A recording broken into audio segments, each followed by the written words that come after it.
Hey guys, this is Anthony here, Super Duty Service. We've got Travis's truck here. This is, I think it's 06.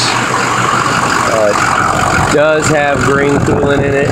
Got a Wix filter on top. It came in for a hot long crank. Not quite a hot no start yet. It does have an EGR delete. They don't want to tune the get rid of that check engine light. It's kind of a tough deal right there, because now they're riding. This is a high mileage truck, 355,000. But those of you that know, this is they're starting to scratch the surface of what we've done in 6 liters. But they got a check engine light on the dash all the time now. EGR flow insufficient. And now running with that check engine light, they have no idea if something else comes up, because that light's going to be on all the time. So here's the numbers we've got. It's been running for a while now. This definitely needs thermostat. It's probably been running for a half hour now. I've been burying it. We got 161 on the coolant, 163 on the oil. So it's kind of warmed up. You can see it's been 40,000, almost 41,000 miles since the codes have been cleared. So I went ahead and pulled the codes, and I got ICP2 low engine cranking. So that says right there, at one time it has had a long crank. I mean, I don't have any freeze frame data for the 2291, but you know, they got EGR flow insufficient. That's the codes. Number 6 glow plug and EGR flow insufficient. That's why the light is on. So I'm going to go ahead and take it for a test drive. Boost seems to be okay. Gauge pressure is I don't know. It's all right. I mean, it is a little laggy. I think it's got all stock exhaust on it. But I'm getting ready to take it for a drive. We're going to see if the oil cooler's done, because I mean, I'm assuming it was 40,000 miles ago is when it had a delete and the oil cooler done to it, but they put green coolant in it. And I have to say, I'm going to send this to you, Travis.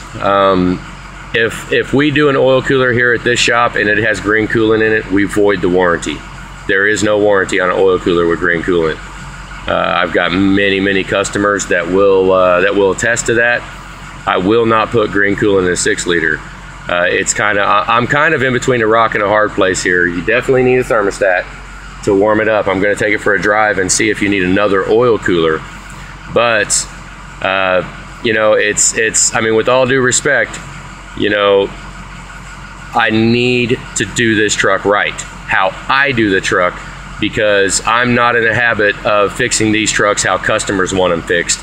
Because I mean, we specialize in this engine right here. If a customer is not willing to take advice on proper ways for maintaining the truck, you know, granted, you've got some miles on it, but let me go out here and I'll show you what I've got.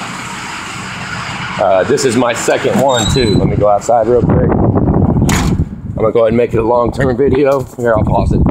This is my little truck right here, 06. Same year as yours, same engine as yours.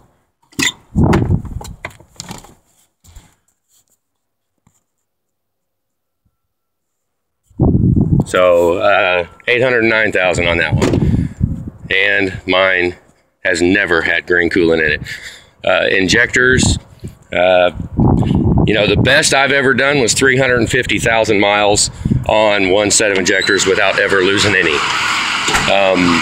Lifetime oil cooler is, you know, I flushed mine at 100,000 miles, and the only reason I had to replace an oil cooler was because I dropped 10 lifters and I got metal on the oil side of the oil cooler. I got metal in it.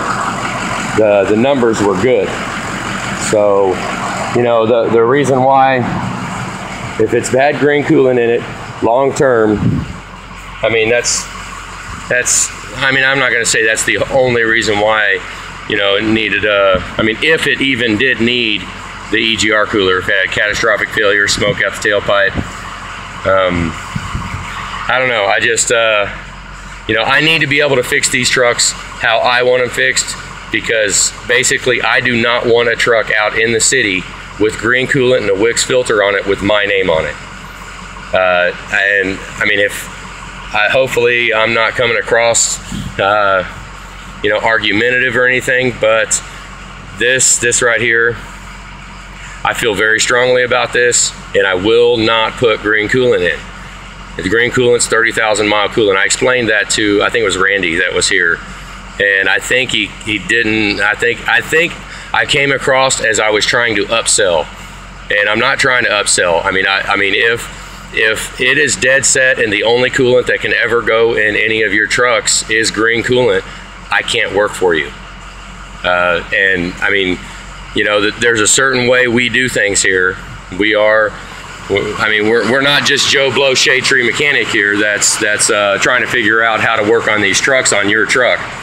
You know, I've spent a lot of time invested in these trucks figuring out what does work and green coolant does not. So that's my biggest concern right now. Wix filters, you know, I mean, there's things that work and there's things that don't. I'm gonna get off my soapbox now. I'm gonna go take this for a drive, find out if the oil cooler is good. I'll continue this video in a minute. All right, guys, I'm rolling a little fast. I'm doing 75, trying to heat it up, going down I-70. It's not all the way heat saturated yet, but right now we got 11 degree difference, and it definitely needs thermostat. I mean, I've been running, this truck has physically been running for about a half hour, maybe even 40 minutes, and it still isn't heated up. So absolutely needs thermostat. Here, let me get it up to temperature. Generally, I do not stop. I call it heat saturated when the oil temperature drops at all. If the oil temperature drops, then I know it's saturated and the oil cooler is cooling the oil. But the proper test is 65 miles an hour, level ground, constant throttle. Right now I'm running a 13 degree difference, 172 and 185. So I'm gonna keep going up until the oil cooler will drop a degree, or until I hit 40 or 50 degree delta, then we'll know it's bad. But once it drops a degree, then we'll get the heat saturated number. We'll continue here in a second. Okay, I'm still going. Oh, been running for a little bit.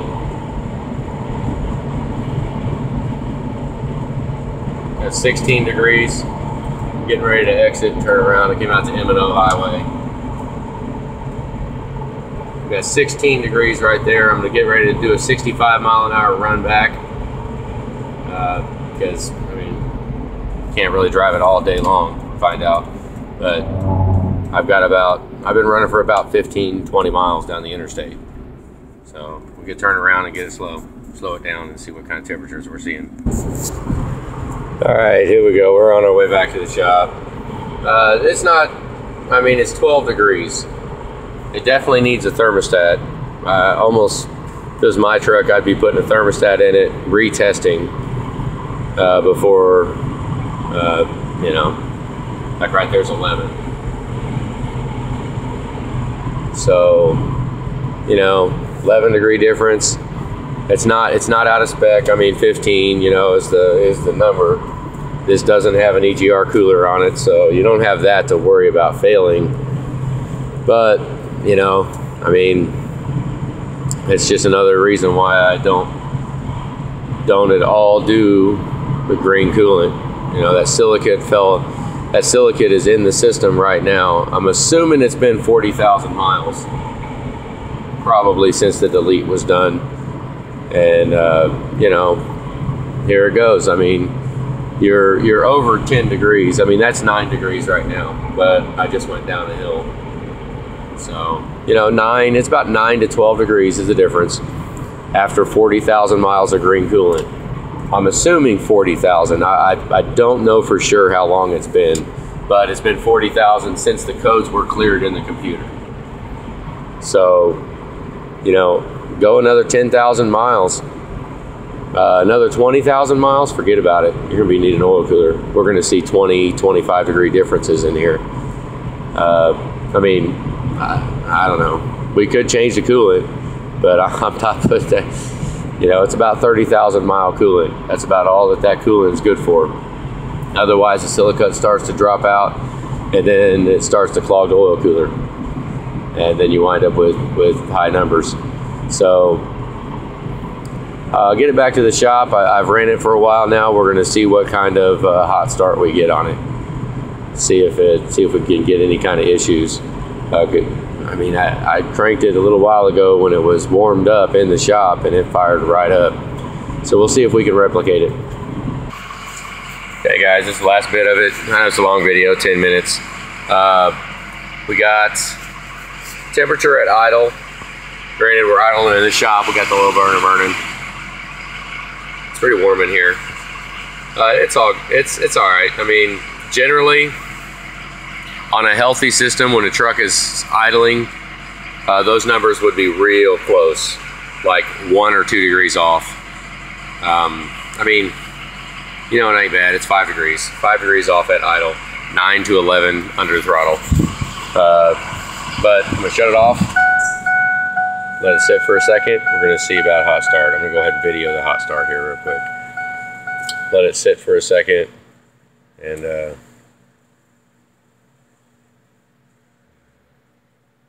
we go. Oil's plenty hot.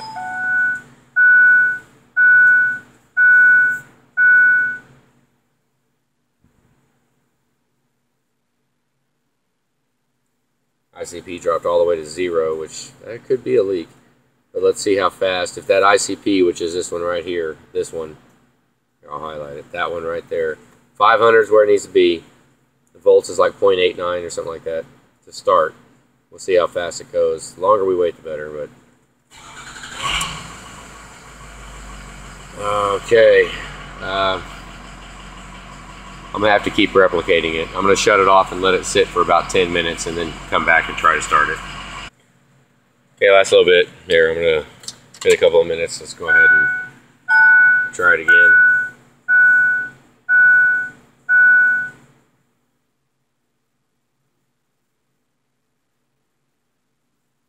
Oh, showing a little bit of pressure. Cool. All right, here we go.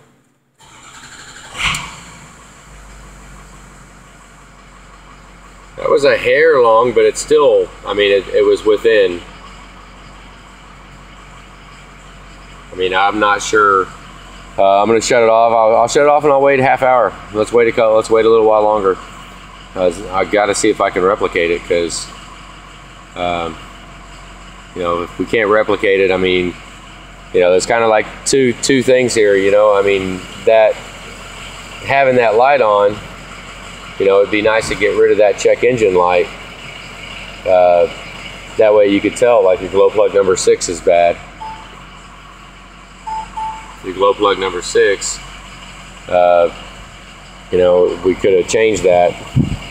But, you know, I think if we do an air test on what I'm seeing right now, the air test is just going to be on wasted money, because we're not seeing an issue. We're going to go in and we're going to air test it, and it's going to be sealed.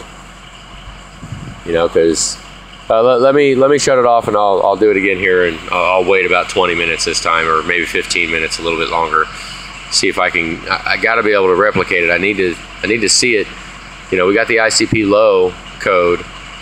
You know, I mean, I don't know. Maybe that IPR valve got stuck, and it's at that one time, or who knows? I mean, I got to find out how often it happened. If it turned into a repetitive deal where it's consistently cranking. I don't know. Here we go. I'm going to shut it off and let it sit for a little bit longer. Okay, we'll try this one more time here.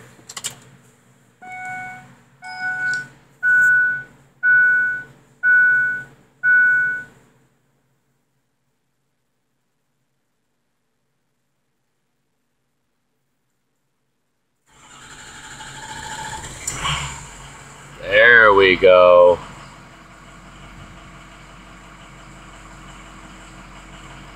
There we go. Now I found it. Got ourselves a little stall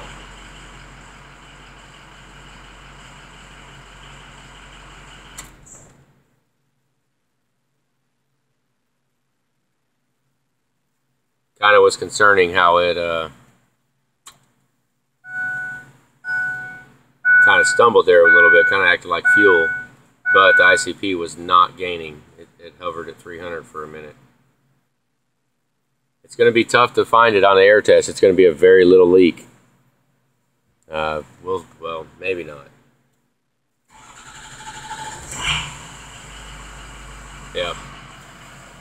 Yep, there it is. All right. So now we see it. Get ourselves a little air test done, and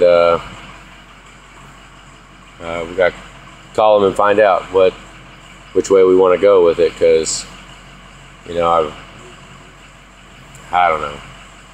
All right, I'm gonna go ahead and end this. Well, maybe I'll just pause it, show the air test too. Yeah, I'll do that.